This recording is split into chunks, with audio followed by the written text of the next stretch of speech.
নতুন নতুন রান্না ও রান্নার টিপসের জন্য আমার চ্যানেলটি সাবস্ক্রাইব করুন। ভালো লাগলে লাইক বাটনে প্রেস করুন এবং শেয়ার করুন। আজকে আমরা বানাতে চলেছি বেঙ্গলি ট্র্যাডিশনাল ডিশ ছানার ডালনা, যেটি খেতে খুবই সুস্বাদু। আমি এই ছানার ডালনা এক বিশেষ পদ্ধতি অবলম্বন করে বানিয়েছি। চলুন দেখে নিই কি করে এই ছানার ডালনা বানাতে হয়। ছানার ডালনা বানানোর জন্য আমি 1 লিটার দুধে একটা লেবুর রস দিয়ে ছানা কেটে রেখেছি এবং জল ঝরিয়ে রেখেছি। এছাড়া দুটো মাঝারি মাপের আলু আমি ডুমো করে কেটে রেখেছি। একটা টমেটো আমি কুচিয়ে রেখেছি। 3টে কাঁচা লঙ্কার মুখ চিরে রাখা হয়েছে। মশলার মধ্যে লাগছে 2 চা চামচ জিরের গুঁড়ো, হাফ চা চামচ লঙ্কার গুঁড়ো, হাফ চা চামচ কাশ্মীরি লঙ্কার গুঁড়ো, 1 চা চামচ হলুদ গুঁড়ো, পরিমাণ মতো চিনি, 1 চা চামচ আদার পেস্ট, ফোড়নের জন্য লাগছে সাদা জিরে, এছাড়া একটা দারচিনি আর 3টে এলাচ আমি নিয়েছি। এছাড়া 1 চা চামচ নুন, আর সম্পূর্ণ রান্নাটা হচ্ছে সরষের তেল। প্রথমে আমি ছানাটা, যেটা আমি জল ঝরিয়ে রেখেছি, সেই ছানাটাকে ভালো করে মেখে নেব। 10 থেকে 12 মিনিট ছানাটা আমি মাখবো। প্রথমে এরকম ছানাটাকে আমি ঝুড়ো করে নেব, তারপরে এটা ভালো মতো মাখতে হবে যাতে ছানাটা স্মুথ হয়। ছানাটা আমার মাখা হয়ে গেছে। এবার আমি ছানাটাকে লেচি করে গোল করে গড়ে নেব। ছানাটা আমি থালার উপরে নিয়ে নিলাম, এটাকে আমি লেচি করে নেব।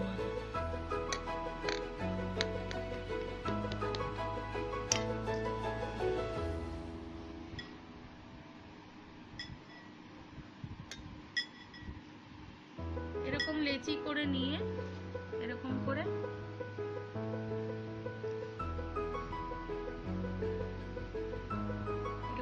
গোল করে আমি গড়ে নেব। সবগুলোকে আমি একইভাবে গোল করে নেব।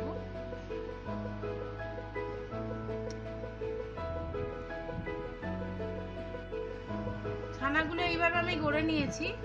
ছানাগুলো এরকম বাইন্ডিং এর ক্ষেত্রে অনেকে ময়দা ব্যবহার করে থাকে, কিন্তু আমি এক্ষেত্রে কোনো ময়দা ব্যবহার করিনি। সেই জন্য ছানাগুলো আমি একটু জলে ভাপিয়ে নেব। ছানাগুলোকে ভাপিয়ে নেওয়ার জন্য আমি একটি ফ্রাইং প্যানে 1 বাটি জল দিয়ে গরম করতে বসিয়েছি। যখন জলটা ফুটবে তখন আমি ছানাগুলো ওর মধ্যে দিয়ে দেব। জলটা ফুটতে শুরু করেছে, এবার আমি ছানাগুলো ওর মধ্যে দিয়ে দিচ্ছি।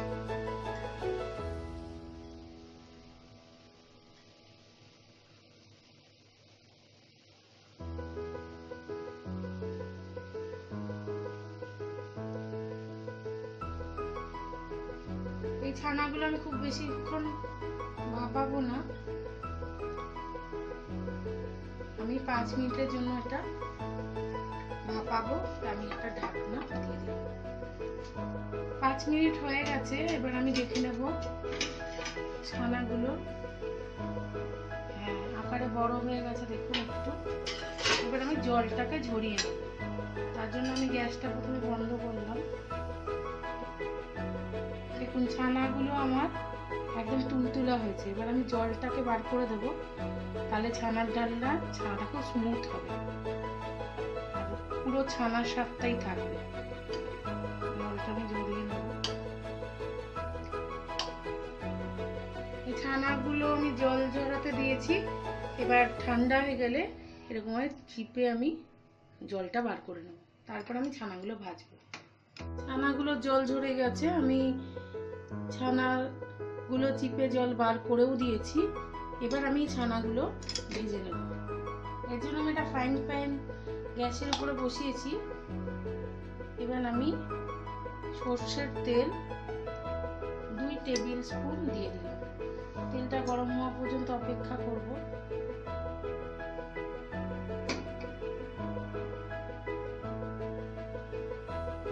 এবার আমি ছানাগুলো ভেজে নেব। তেলটা গরম হয়ে গেছে, আমি তেলের মধ্যে ছেড়ে দিলাম। মোটামুটি লাল করে ভাজবো। একদিকটা হলে তারপর অন্য দিকটা উল্টে দেবো। ছানাগুলো দুদিকই ভালো মতো ভাজা হয়ে গেছে। এবার ছানাগুলো আমি তুলে নেব।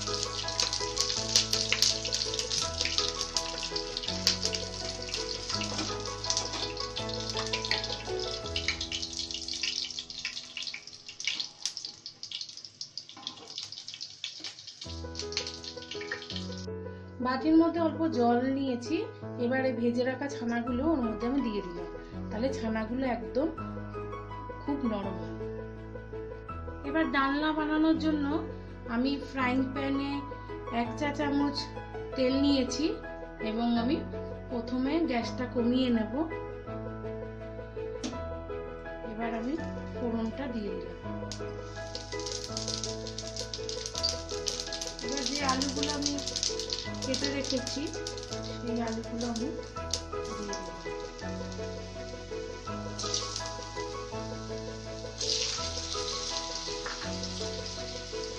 আলুগুলো মোটামুটি আমি 3-4 মিনিট তেলের উপর নেড়ে নেব, খুব বেশি লাল করে ভাজবো না।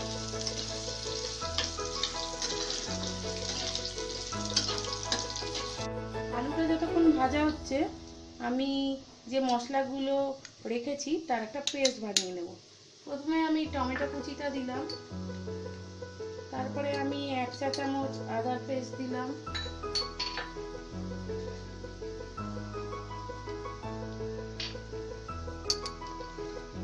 এক চা চামচ হলুদ গুঁড়ো দিলাম, 1/2 চা চামচ আমি কাশ্মীরি লঙ্কার গুঁড়ো দিলাম,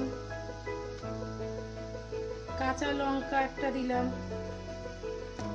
জিরের গুঁড়ো আর শুকনো লঙ্কার গুঁড়ো দিলাম 1/2 চা চামচ, জিরের গুঁড়ো 2 চা চামচ এবং 1/2 চা চামচ নুন দিলাম। এবার আমি অল্প একটু জল দিয়ে পেস্ট করব। প্রথমে আগে মশলাটা আমি মেখে নেব। টমেটো থেকে অল্প জল বেরিয়েছে। টমেটো থেকে যেহেতু জল বেরিয়ে আমার পেস্টটা তৈরি হয়ে গেছে, তাই জন্য আমি আর জল দিলাম না। এদিকে আমার আলুটা ভাজা হয়ে গেছে।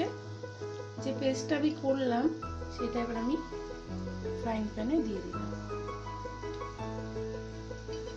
এবং এটা ভালো করে আমি এবার ভাজবো।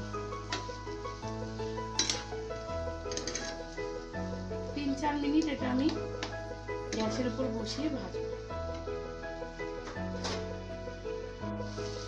এবার আলু আর মশলাটা 2-3 মিনিট ধরে আমি ভেজেছি। এর মধ্যে আমি যে 2টো শুকনো লঙ্কা আমি মুখ চিরে রেখেছি সেটা দিয়ে দিলাম, আর গোটা এলাচ, ছোট এলাচ, এটাকে আমি গুঁড়ো করলাম না, এটাকে আমি মুখটা ফাটিয়ে, দারচিনিটাকেও ছোট ছোট টুকরো করে নিয়ে আমি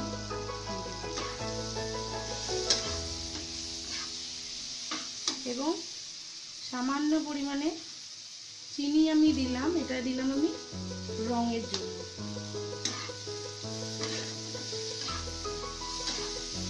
1-2 মিনিট এটা আবার আমি ভালো করে ভাজবো। মশলাটার থেকে খুব সুন্দর একটা গন্ধ বেরিয়েছে। এবার যে ছানাগুলো আমি জলের মধ্যে ভিজিয়ে রেখেছি সেটা আমি দিয়ে দেবো।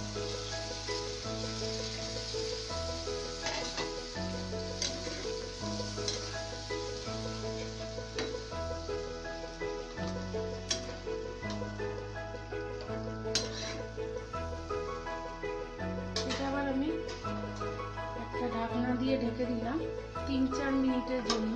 3-4 মিনিট পরে দেখে নেব আলুটা সেদ্ধ হয়েছে। ছানার ডালনাটা হয়ে গেছে, কারণ আলুগুলো সেদ্ধ হয়ে গেছে। এবার আমি 1 চা চামচ ঘি সুগন্ধের জন্য দিয়ে দিলাম।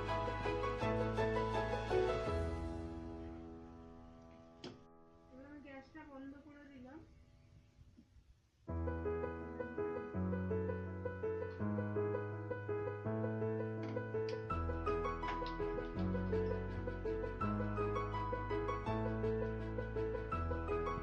গরম গরম ছানার ডালনা পরিবেশনের জন্য প্রস্তুত। এই পদটি ভাত, রুটি বা পরোটা যে কোনো কিছু দিয়ে খাওয়া যেতে পারে।